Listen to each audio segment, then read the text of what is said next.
કેમ છો વિદ્યાર્થી મિત્રો? આગળના લેક્ચરમાં આપણે અલગ અલગ શ્રેણીઓ અને ક્યાંથી ઇલેક્ટ્રોન ક્યાં જમ્પ કરે છે તેના આધારે કયા વૈજ્ઞાનિકે શ્રેણીની શોધ કરી તેના નામ આપણે જોયા. બીજું આપણે એક સૂત્ર જોયું કે તરંગ લંબાઈ કઈ રીતે મેળવી શકાય. હવે આપણે ક્વેશ્ચન સ્ટાર્ટ કરીએ. જો આપણો ક્વેશ્ચન કંઈક આવો બને, ક્વેશ્ચન લખો. લાઇમેન શ્રેણી માટે પહેલી જ આપણે સ્ટાર્ટ કરીએ. લાઇમેન શ્રેણી, લાઇમેન શ્રેણી માટે પ્રથમ, બીજી, ત્રીજી અને અંતિમ, બરોબર? પ્રથમ, બીજી, ત્રીજી અને અંતિમ રેખાની શું મેળવવાની? કે તરંગ લંબાઈ મેળવો.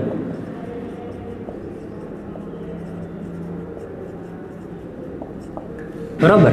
તો કઈ શ્રેણી છે તે આપણે જોશું. આન્સર લખીએ. જો શ્રેણી N1 N2 અને શું જોઈએ? તરંગ લંબાઈ. બરોબર. આ રીતે કોષ્ટક બનાવી નાખો, વધારે ઈઝી પડશે તમને.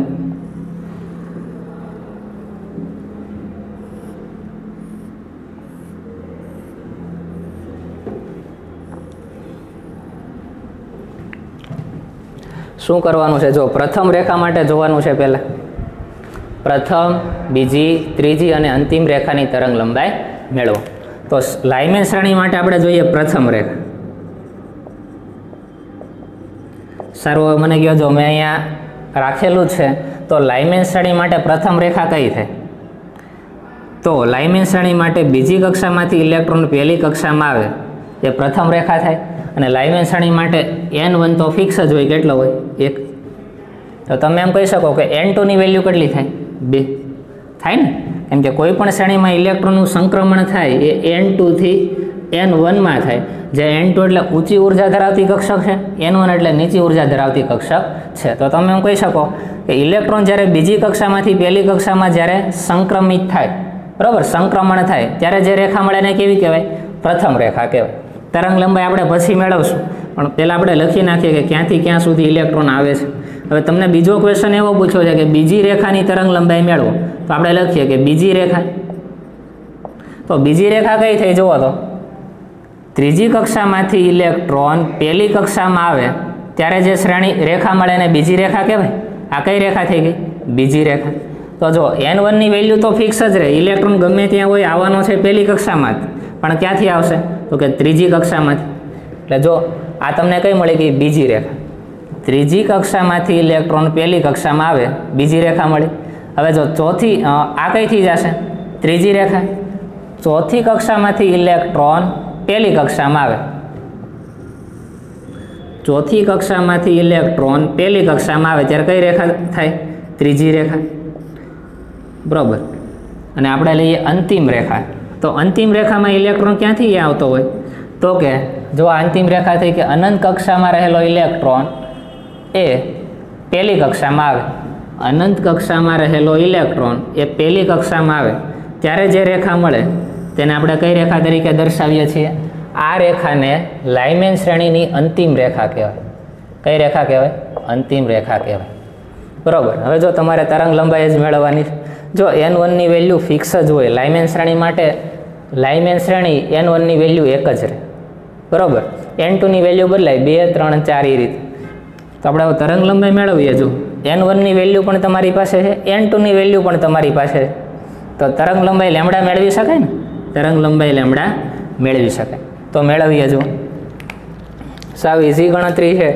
ખાલી સૂત્ર તમને ખ્યાલ હશે તો તમને આ આવડશે. તો જો પ્રથમ રેખાની ગણતરી કરીએ. કોની વાત કરીએ? પ્રથમ રેખાની. કઈ રીતે થશે? તો આપણી પાસે સૂત્ર શું છે? જુઓ તો મેં આગળના લેક્ચરમાં લખાયું છે કે 1/λ ઇઝ ઇક્વલ ટુ શું લખાય? 1/λ is equal to R into Z² કાઉન્સમાં 1/n² n1 નો સ્ક્વેર છેદમાં 1/n2 નો સ્ક્વેર. આ રીતે લખાય. પ્રથમ રેખા માટે મેળવવાની છે તો પ્રથમ રેખાની બધી વેલ્યુ મૂકી દઈએ. જો શું થશે, 1/λ ઇઝ ઇક્વલ ટુ આર. આરની વેલ્યુ હું હજી મૂકતો નથી. ઝેડ એટલે કોણ? તો કે લાઇમેન શ્રેણીની વાત છે અને હાઇડ્રોજન માટેની વાત છે. ક્વેશ્ચન કોના માટે છે? હાઇડ્રોજન માટે. તો ઝેડની વેલ્યુ તો 1 થાય. અહીં આપણે શું લખશું? 1/2 ગુણ્યા 1/n1/2. તો પ્રથમ રેખા માટે n1 શું છે? પ્રથમ રેખા માટે n1 1 છે, એટલે 1/1/2 થાય ને, એટલે 1 જ થવાનું. Minus 1/n2/2. પ્રથમ રેખા માટે n2 કોણ? 2. તો 2/2 કેટલો થાય? 4. આ રીતે લખાય. હવે જો શું થશે, 1/λની આ વેલ્યુ છે ને, આનું સાદુરૂપ આપો. શું થાય? 4 અહીંયા જાય, 1 અહીંયા જાય, છેદમાં 4 આવશે. એટલે શું મળે? જો અહીંયા ધ્યાન રાખો, 1/λ ઇઝ ઇક્વલ ટુ શું થાય? આર. 1/2 1 જ આવે. હવે 4 અહીંયા જશે, 1 અહીંયા જાય, આવડે ને તમને? 4 - 1 છેદમાં શું આવે? લસા 4 આવે. હવે શું થાય? તો 4માંથી 1 જાય એટલે 3. તો શું આવ્યું? 1/λ ઇઝ ઇક્વલ ટુ 4માંથી 1 જાય એટલે 3 વધશે, છેદમાં શું છે? 4. તો આની સાથે ગુણાકાર કરી નાખું તો 1/λ શું મળે? 1/λ ઇઝ ઇક્વલ ટુ 3r/4. આ તમને 1/λની કિંમત મેળવીને આપણે તરંગ લંબાઈ ખાલી લેમડા જોઈએ છે, માટે તરંગ લંબાઈ લેમડા ઇઝ ઇક્વલ ટુ શું થાય? આ વ્યસ્ત થઈ ગઈ ને, તો છેદ છે અંશમાં આવ્યો જાય ને અંશ છેદમાં આવ્યો જાય, તો 4c ઉપર વહી આવશે, 3r કેવા આવશે? નીચે. તો તરંગ લંબાઈ તમને મળી ગઈ. શું થઈ ગઈ? 4/3 ઇન્ટુ r. હવે માત્ર તમે આરની કિંમત મૂકી દો એટલે આન્સર આવી જાય. બરાબર. અહીંયા જે આર છે એ તમે જુઓ ને તો 1/r છે, અને બીજી રીતે લખવું હોય તો આ રીતે લખાય ને. જો 1/r છે, હું અલગ રીતે લખું 1/r આમે લખાય. 1/rની વેલ્યુ મૂકવાની રહે. તો 1/rની વેલ્યુ આપણે મૂકીએ. જો આરની વેલ્યુ શું છે એ તમને ખબર છે? આરની વેલ્યુ શું છે? r is equal two 1.09677 into 10⁵ centimetre inverse. બરાબર. મીટર ઇન્વર્સવાળી લખીએ તો 5ની જગ્યાએ શું આવે? 7. તો સેન્ટીમીટર ઇન્વર્સની જગ્યાએ શું આવે? મીટર ઇન્વર્સ આવે. મારે જોઈએ છે 1/rની કિંમત જોતી છે, તો આપણે શું કરીએ? જો 1/r બરાબર શું થાય? અંશમાં આવશે 1, છેદમાં આવશે r. આરની કિંમત મૂકી દો 1.09677 ઇન્ટુ 10⁻7 મીટર ઇન્વર્સ લખાય આ રીતે. એક કામ કરો, હવે જો 1/1.09677 કરો એટલે આન્સર શું આવે? જો શું આન્સર આવશે? જો તેનો આન્સર આવશે 0.911 અને 76. 0.911 76 ગુણ્યા 10⁻7 ઉપર જાય એટલે માઇનસ થાય એટલે લખીએ 10⁻7. મીટર ઇન્વર્સ ઉપર જાય એટલે કેવો થઈ જાય? મીટરમાં ફરી જાય. તો આ તમને 1/rની કિંમત મળે. બરાબર. હજી આપણે આગળ વધીએ. જો 10⁻⁻7 છે, અહીંયા 10⁻10 લાવી નાખો એટલે 10⁻10 મીટર એટલે એંગસ્ટ્રોમ થઈ જાય, તો વધારે ઇઝી પડે. તો જો શું થશે? 7 પછી 8, 9 અને 10. પોઈન્ટને જમણી બાજુ 3 સ્ટેપ આગળ વધારવું એટલે શું થાય? 1/rની કિંમત 911.76 થાય આ રીતે. અથવા તમે આમ પણ લખી શકો. જો આ 911 છે, પછી 76 છે ને, 76 પછી 4 ઉમેરો એટલે અહીં કેટલા થાય? 80 થાય.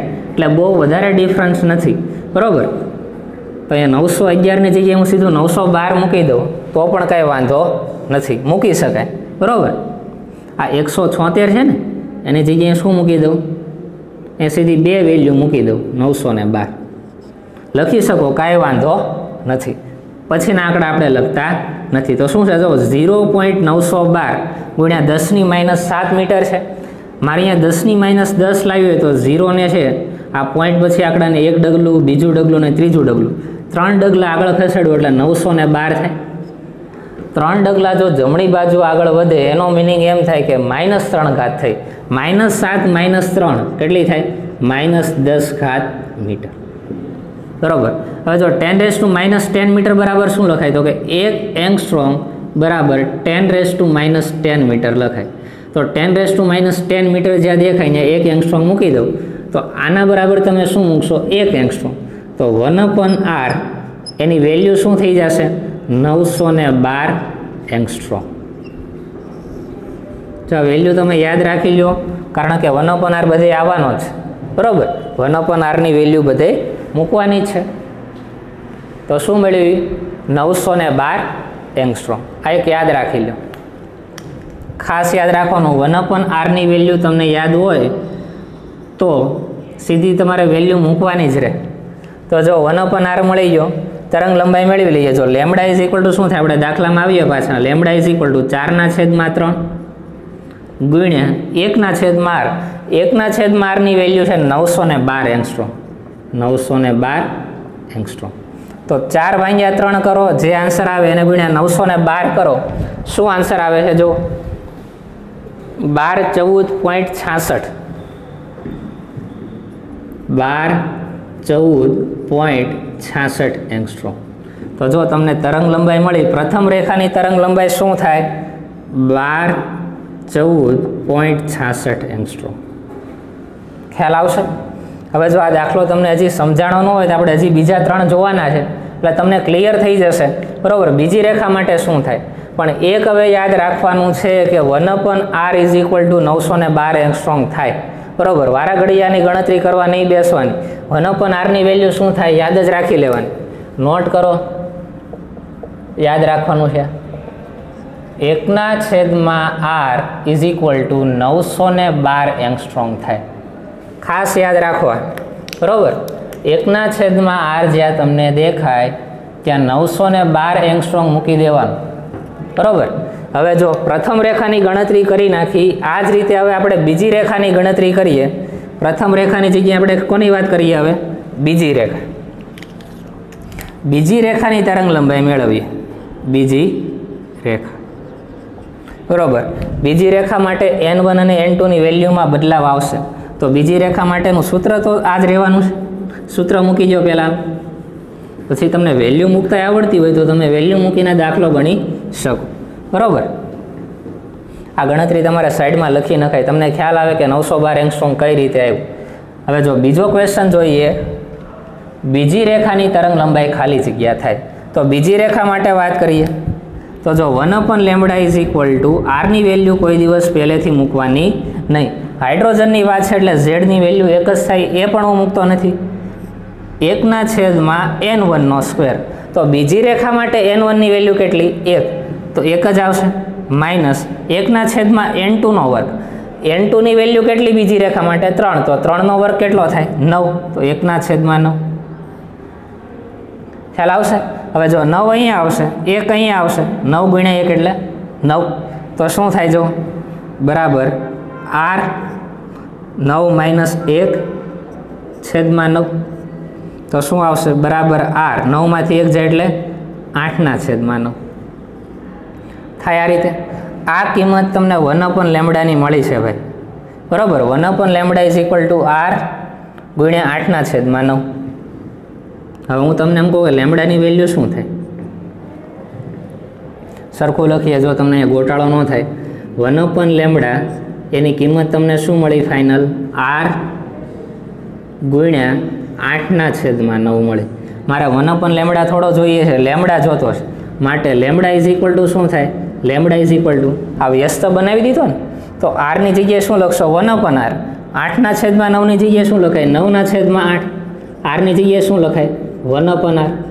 હવે તમને આવડે છે, જો 9/8 ની વેલ્યુ મૂકી દેવાની. 9/8 ગુણ્યા 1/r ની વેલ્યુ તો આપણે ગણી લીધી છે, કેટલી છે? 912 એંગસ્ટ્રોમ. બરાબર. તો 9/8 ગુણ્યા 912 એંગસ્ટ્રોમ કરો એટલે તમને બીજી રેખાની તરંગ લંબાઈ મળી જશે. બરાબર. જે અહીંયા તમારો આન્સર બની જશે. બરાબર. અહીંયા લખી નાખવાનું. અહીંયા હું આન્સર લખતો નથી પણ તમને મેથડ કહું છું. હવે આગળ વધીએ. જો આવી જ રીતે આપણે ત્રીજી રેખા, ચોથી રેખા એના માટે મેળવશું. ત્રીજી રેખા માટે સ્ટાર્ટ કરો. હાલો, ત્રીજી રેખા માટે સ્ટાર્ટ કરો.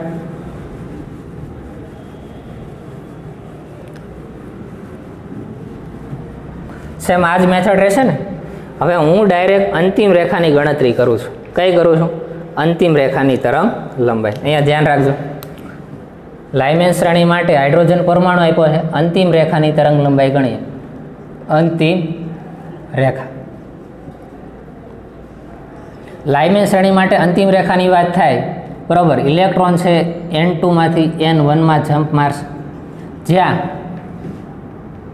જ્યાં N2 બરાબર શું થાય?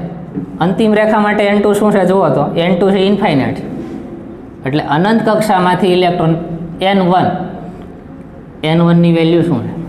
N1 એટલે પહેલી કક્ષામાં જમ્પ કરે, બરાબર. તો જો સૂત્ર મૂકીએ, 1/λ is equal to R into Z square, કાઉન્સમાં આવશે 1/N1 square minus 1/N2 square. તો શું થાય જુઓ તો, R ઝેડની વેલ્યુ તો શું છે? 1 જ છે હાઇડ્રોજન માટે, પરમાણુ ક્રમાંક 1.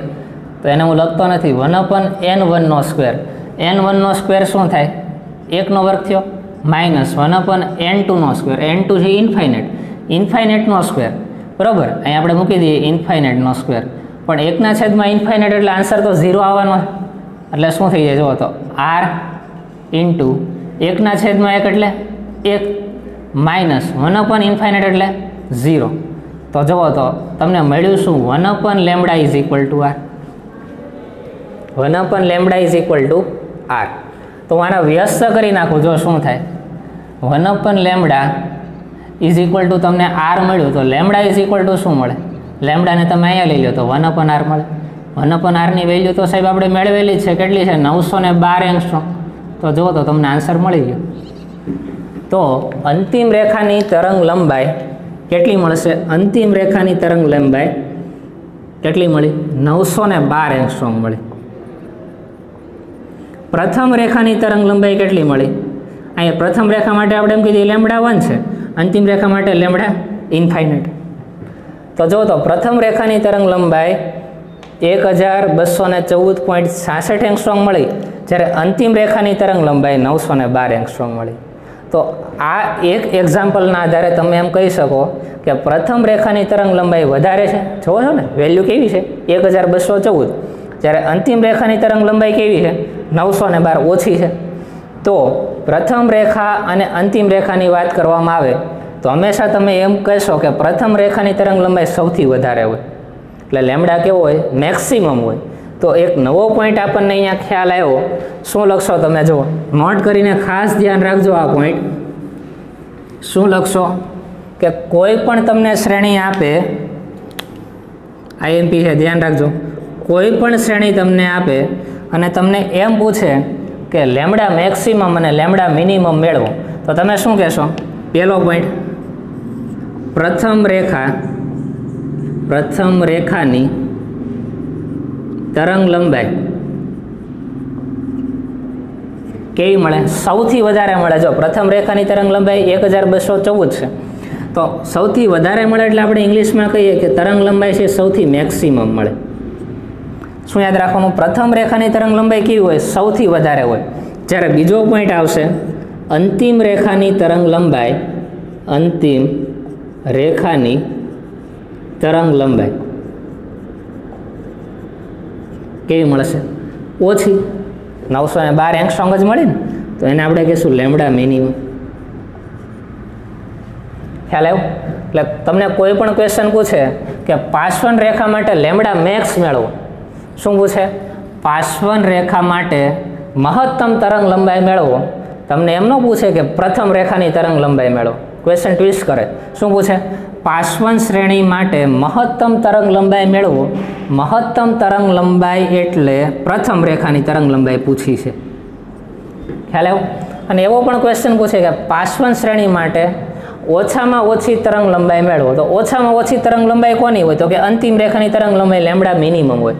આ જો મેક્સિમમ એટલે મહત્તમ તરંગ લંબાઈ મળે. કેવી મળે? મહત્તમ તરંગ લંબાઈ. પ્રથમ રેખા માટે મહત્તમ તરંગ લંબાઈ મળે અને અંતિમ રેખા માટે કેવી મળે?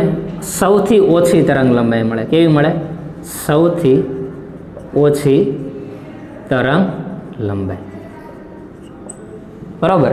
તો ક્વેશ્ચન એવો પૂછે કે પાર્શ્વ રેખા માટે સૌથી ઓછી તરંગ લંબાઈ કઈ રેખાની હોય? તો તમારો આન્સર આવે કે અંતિમ રેખાની તરંગ લંબાઈ સૌથી ઓછી હોય.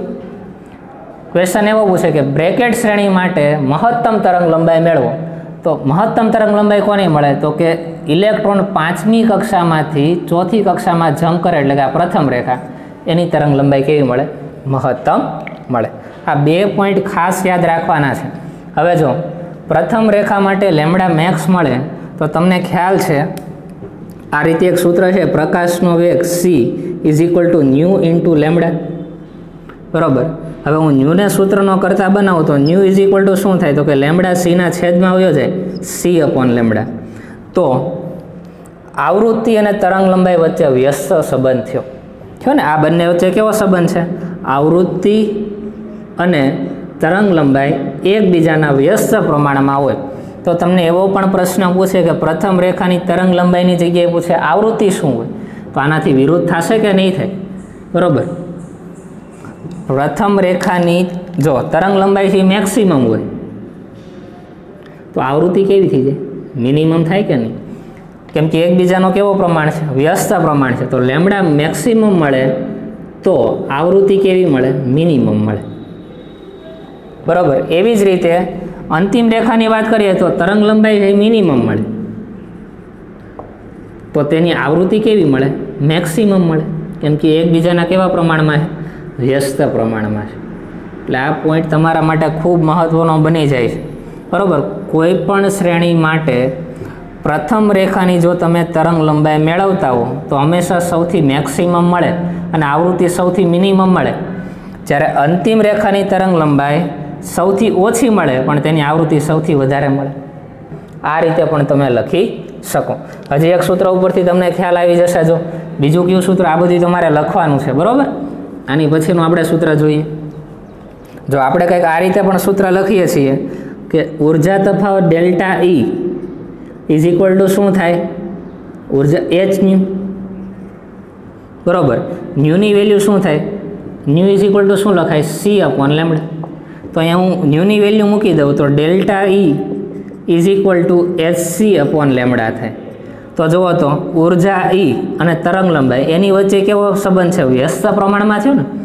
ઉર્જા E અને તરંગ લંબાઈ એકબીજાના કેવા પ્રમાણમાં હોય? વ્યસ્ત પ્રમાણમાં હોય. તો તમે એમ કહી શકો કે જો તરંગ લંબાઈ મેક્સિમમ હોય, તરંગ લંબાઈ મેક્સિમમ હોય તો ઉર્જા તફાવત કેવો હોય? મિનિમમ હોય. તો જુઓ તો પ્રથમ રેખાની તરંગ લંબાઈ મેક્સિમમ છે તો તેની ઉર્જા ગેપ કેવો હોય? મિનિમમ હોય.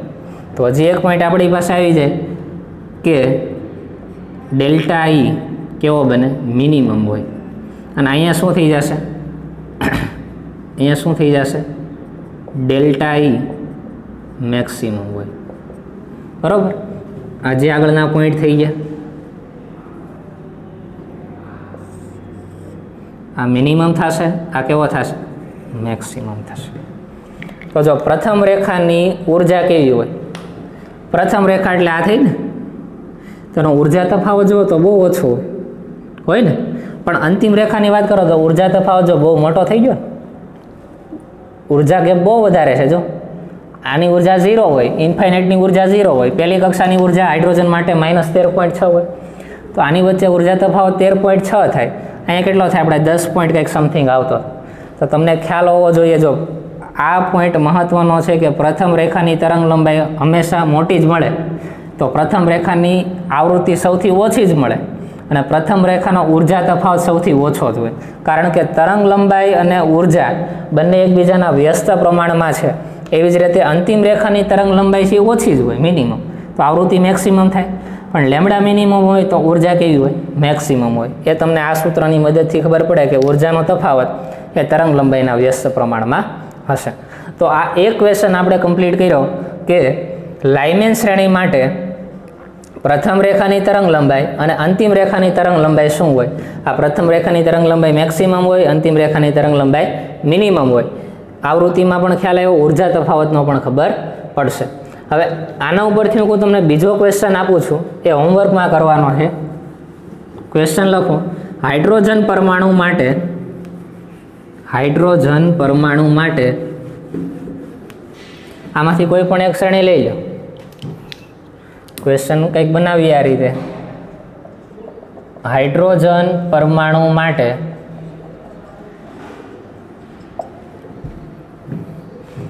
બામર શ્રેણી લઈ લઉં છું. બામર શ્રેણીની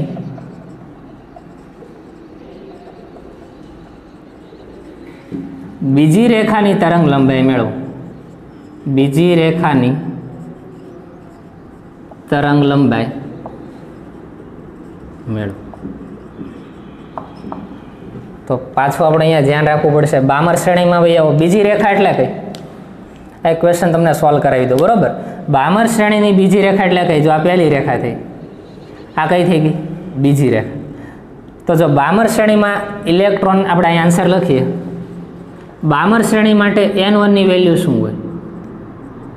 બામર શ્રેણીમાં ઇલેક્ટ્રોન કોઈ પણ કક્ષામાંથી બીજી કક્ષામાં જ આવે એટલે N1 ની વેલ્યુ 2 હોય. અને N2 ની વેલ્યુ શું હોય? કઈ છે? બીજી રેખા છે. તો જુઓ તો બીજી રેખા બામર શ્રેણીની કઈ થઈ? આ બીજી રેખા થઈ ને, આ બીજી રેખા છે.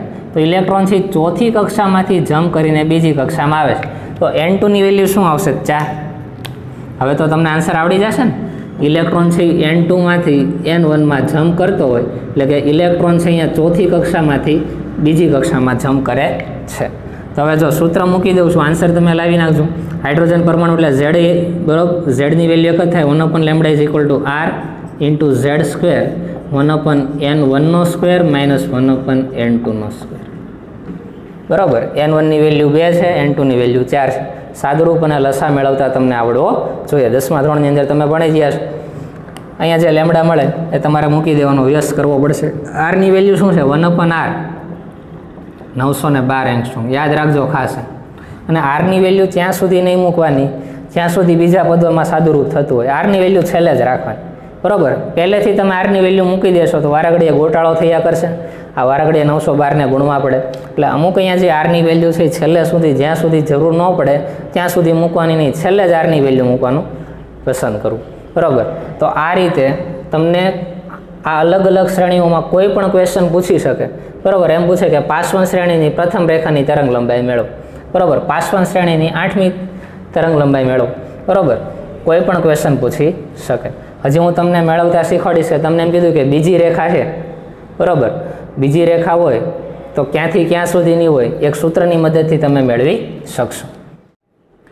હવે જો વિદ્યાર્થી મિત્રો તમને એવો પણ ક્વેશ્ચન થાય કે ક્વેશ્ચનમાં તમને એમ કહી દીધું કે બ્રેકેટ શ્રેણી માટે ત્રીજી રેખાની તરંગ લંબાઈ મેળવો.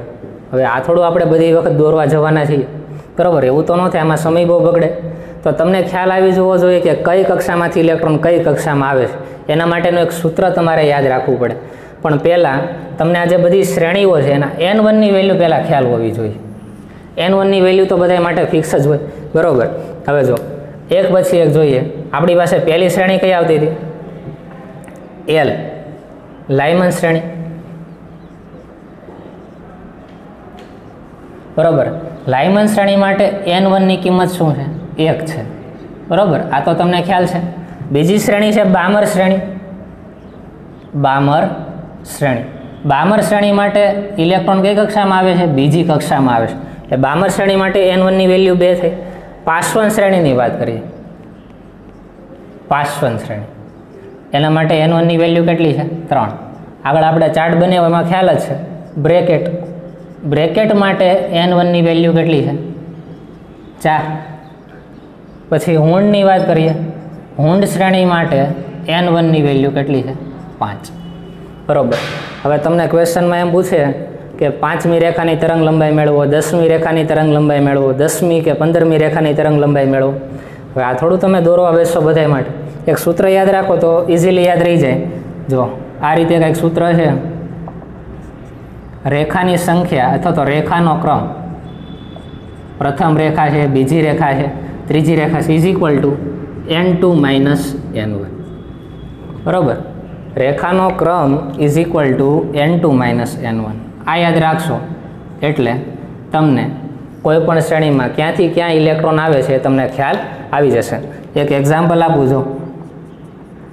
તમને એવો ક્વેશ્ચન પૂછો કે બ્રેકેટ શ્રેણી માટે ત્રીજી રેખાની તરંગ લંબાઈ મેળવો.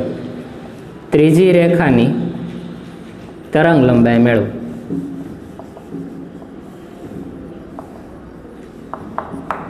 હવે માનો કે આ રીતે તમારી પાસે ચાર્ટ સાઈડમાં નથી તો શું કરવું? તો ઇલેક્ટ્રોન ક્યાંથી ક્યાં આવતો હોય તો આ તમારે સીધી વેલ્યુ જ મૂકી દેવાની રહે. બ્રેકેટ શ્રેણીની વાત છે તો જુઓ તો બ્રેકેટ શ્રેણી માટે n1ની વેલ્યુ તમને યાદ હોવી જોઈએ. n1ની વેલ્યુ કેટલી હોય? 4 હોય. આ સૂત્રમાં મૂકી દો. જો રેખાનો ક્રમ બરાબર n2 - n1. કેટલામી રેખા કીધી છે? ત્રીજી રેખા. તો રેખાનો ક્રમ કેટલામાં થઈ ગયો? ત્રીજો. n2ની વેલ્યુ ખબર નથી પણ n1ની વેલ્યુ ખબર છે કે બ્રેકેટ શ્રેણી માટે n1 કેટલો હોય? 4. તો n2ની વેલ્યુ તમને મળી જાય. કેટલી થાય? જો 4 આ સાઈડ આવે 3 + 4 કેટલા થાય? 7. તો જુઓ તો ત્રીજી રેખાની જ્યારે વાત કરવામાં આવે ત્યારે એનો મિનિંગ એમ થાય કે ઇલેક્ટ્રોન છે n2 કક્ષામાંથી n1 કક્ષામાં સંક્રમણ પામશે તો n2ની વેલ્યુ કેટલી થઈ જશે? 7. 7મી કક્ષામાંથી ઇલેક્ટ્રોન છે ચોથી કક્ષામાં જમ્પ મારે એ જે રેખા મળે તેને કહેવાય ત્રીજી રેખા. તો જુઓ તો અહીં આપણે સાબિતી જોઈ લઈએ. બ્રેકેટ શ્રેણી એની ત્રીજી રેખા. બ્રેકેટ શ્રેણી એની ત્રીજી રેખા જોઈએ. આ પહેલી રેખા, બીજી રેખા, ત્રીજી રેખા. તો જો ત્રીજી રેખાને હું લાલ રંગથી દર્શાવું છું, આ પહેલી, બીજી અને ત્રીજી, તો તમે જોઈ શકો છો. જો ઇલેક્ટ્રોન ક્યાંથી જમ્પ કરે છે? 7મી કક્ષામાંથી. જો આવ્યું અહીંયા? 7મી કક્ષામાંથી ક્યાં જમ્પ કરે છે? ચોથી કક્ષામાં જમ્પ કરે છે. તો મળી ગયો આન્સર. સાવ ઇઝી થઈ ગયું. તમારે આમાં જોવું નહીં પડે. n1 અને n2ની વેલ્યુ તમને મળી જશે. આપણી પાસે જે સૂત્ર છે એમાં ખાલી વેલ્યુ મૂકવાની રહેશે. હજી એક આપણે એક્ઝામ્પલ જોઈએ. તમને એવો ક્વેશ્ચન પૂછે કે પાસવન શ્રેણીની ચોથી રેખાની તરંગ લંબાઈ મેળવો. ક્વેશ્ચન ચેન્જ કરીએ થોડો. ક્વેશ્ચન શું પૂછો? પાસવન શ્રેણીની કઈ રેખા? ચોથી રેખા માટે લેમ્બડા મેળવો. તો જો પાસવન શ્રેણી તમને n1ની વેલ્યુ જો આવડવી જોઈએ તો જ ખ્યાલ આવે, નકર આવે નહીં. n1ની વેલ્યુ કેટલી છે? 3. પાસવન શ્રેણીની વાત કરીએ તો n1ની વેલ્યુ કેટલી છે? 3. સૂત્ર મૂકીએ પાછું. જો રેખાનો ક્રમ બરાબર n2 - n1. શું કીધું? ચોથી રેખા. તો રેખાનો ક્રમ 4 n2. n1ની વેલ્યુ કેટલી છે? 3. તો n2ની વેલ્યુ કેટલી મળે? 4 આગળ આવો +3 7. તો એનો મિનિંગ એમ, જો પાસવન શ્રેણીની ચોથી રેખાની વાત કરો તો એના માટે n1 3 થઈ ગયો અને n2 શું થઈ ગયો? 7. તો એનો મિનિંગ એમ થાય કે પાસવન રેખા માટે ઇલેક્ટ્રોન n2 થી n1માં જમ્પ મારે એટલે કે ઇલેક્ટ્રોન છે n2 એટલે 7મી કક્ષામાંથી ત્રીજી કક્ષામાં ઇલેક્ટ્રોન જમ્પ મારે એ ચોથી રેખા કહેવાય. તો જુઓ તો જોઈએ. જો પાસવન રેખાની વાત કરીએ, આ પાસવન રેખામાં આવી જાઓ. બરાબર. કઈ કીધી? ચોથી રેખા કીધી. આ પહેલી રેખા, આ બીજી રેખા, ત્રીજી અને ચોથી રેખા. તો આ ચોથી રેખા તમે જો હું બ્લુ લાઇનથી દર્શાવું છું તો ઇલેક્ટ્રોન ક્યાંથી ક્યાં જમ્પ મારે છે? તો કે 7મી કક્ષામાંથી ઇલેક્ટ્રોન ત્રીજી કક્ષામાં જમ્પ મારે છે. તો એ જ આપણે કીધું. જો 7મી કક્ષામાંથી ઇલેક્ટ્રોન ત્રીજી કક્ષામાં જમ્પ મારશે એટલે n2ની વેલ્યુ 7 થઈ ગઈ, n1ની વેલ્યુ 3 થઈ ગઈ. બરાબર. આ રીતે તમે રેખાના ક્રમ ઉપરથી n1 અને n2ની વેલ્યુ મેળવી શકો. થોડાક એક્ઝામ્પલ તમને હોમવર્કમાં આપું છું. બરાબર. ગણવાના હોમવર્ક. અહીંયા હું શ્રેણી લખી નાખું છું. રેખાનો ક્રમ અહીંયા તમારે લખવાનું છે ક્યાંથી ક્યાં જમ્પ મારે. n2માંથી n1માં ઇલેક્ટ્રોન જમ્પ મારશે. બરાબર. તો આપણે લઈ લઈએ. જો પાસવન લઈએ. કઈ લઈએ? શ્રેણી છે પાસવન. પાસવનની બીજી રેખા માટે અહીંયા તમારે આન્સર લખવાનું. ઇલેક્ટ્રોન ક્યાંથી ક્યાં જમ્પ મારશે. બરાબર. આગળ વધીએ. બામર શ્રેણી. ત્રીજી રેખા માટે ઇલેક્ટ્રોન ક્યાંથી ક્યાં જમ્પ મારશે, N1 અને N2ની વેલ્યુ મેળવવાની. N2ને અહીંયા લખો, N1ને અહીંયા લખો. બરાબર. હજી આગળ વધીએ. બ્રેકેટ શ્રેણી માટે વાત કરીએ. બ્રેકેટ શ્રેણી માટે બીજી રેખા ક્યાંથી ક્યાં ઇલેક્ટ્રોન જમ્પ મારતો હોય. બરાબર. મેં તમને આગળ 2 થી 3 એક્ઝામ્પલ કીધા અને આ સૂત્ર કીધું. આ સૂત્ર IMP છે, રેખાનો ક્રમ તમને આપશે. બરાબર. એના ઉપરથી તમને ખ્યાલ આવી જશે.